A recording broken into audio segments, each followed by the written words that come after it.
اعوذ باللہ من الشیطان الرجیم بسم اللہ الرحمن الرحیم۔ آج میں آپ کو سورۃ قدر کے فضائل اور اس کی برکتیں بتاؤں گی۔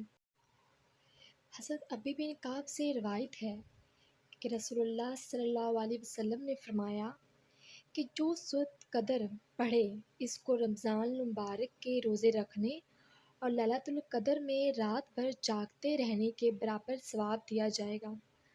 حضرت انس رضی اللہ عنہ سے روایت ہے کہ حضور نبی کریم صلی اللہ علیہ وسلم نے فرمایا ہے کہ جو شخص سورۃ القدر پڑھتا ہے اس کو چوتھا حصہ قرآن کا ثواب دیا جاتا ہے۔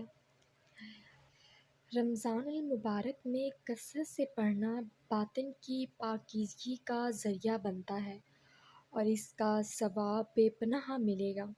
اس سورت کو سوتے وقت پڑھ کر سونا روزی میں اضافہ، آنکھوں کی بینائی کی حفاظت، لقوے کے مرض سے شفا یابی اور آخرت میں ذریعہ نجات ہے۔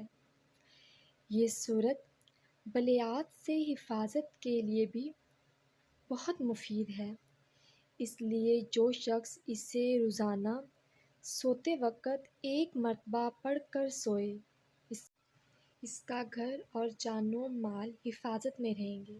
اگر آپ کو میری یہ ویڈیو اچھی لگی ہو تو میرے چینل کو سبسکرائب کر دیں اور گھنٹی کے بٹن کو دبا دیں تاکہ میری آنے والی ہر ویڈیو کا نوٹیفیکیشن آپ کو ملتا رہے۔ Thanks for watching.